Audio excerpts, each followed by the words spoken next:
Friends, ഇന്നത്തെ വീഡിയോയിൽ പറയുന്നത് ഈ മൂന്ന് ഇൻഗ്രീഡിയൻസ് വെച്ചിട്ട് നമുക്ക് എങ്ങനെ കൂറയുടെ ശല്യം മാറ്റിയെടുക്കാം എന്നതാണ് കേട്ടോ. അപ്പൊ നമുക്ക് അതിനായിട്ട് ഞാനൊരു പാത്രം എടുക്കുന്നുണ്ട്. ഇതിലേക്ക് കുറച്ച് വിക്സ് ഇതിലേക്ക് ആഡ് ചെയ്ത് കൊടുക്കുന്നുണ്ട്. ഇവിടെ വിക്സ് ലേശം എടുത്ത് ആഡ് ചെയ്ത് കൊടുക്കുന്നുണ്ട്. കുറച്ച് വിക്സ് ഞാൻ ഇതിലേക്ക് നല്ല ചൂടുവെള്ളാട്ടോ വേണ്ടത്. വേണ്ട, ചൂടുവെള്ളം ഒഴിക്കുമ്പോഴാണ് ആ ഒരു കറക്റ്റ് നന്നായി ഒന്ന് ഇതിൽ മിക്സ് ആയി കിട്ടുക കേട്ടോ. കേട്ടോ, ഇനി നമുക്ക് ഈ ഒരു നാരങ്ങയുടെ ഒരു പകുതിയാണ് കേട്ടോ വേണ്ടത്.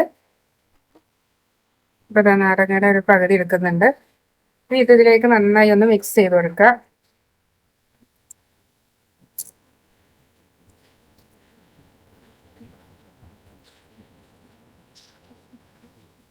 ഇനി നമുക്ക് ബേക്കിംഗ് സോഡയാണ് കേട്ടോ വേണ്ടത്. ബേക്കിംഗ് സോഡ ഇതിലേക്കൊന്ന് മിക്സ് ചെയ്യാം.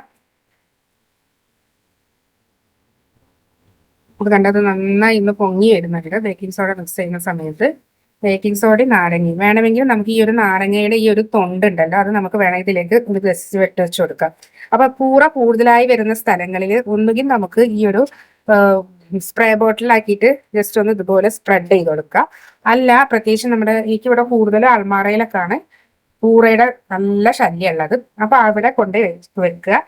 ഒരു അധികം ശല്യം ഉള്ളിടത്ത് ഇതുപോലെ കൊണ്ടുവെക്കുക. അപ്പൊ അതായത് ഇതുപോലെ എവിടെയെങ്കിലുമൊക്കെ നമുക്ക് ഈ ഒരു സ്ഥലത്ത് എവിടെയെങ്കിലും ഇതുപോലെ ഒന്ന് കുറച്ച് ഏതെങ്കിലും ഒരു ഭാഗത്ത് കൊണ്ടുവെക്കുക.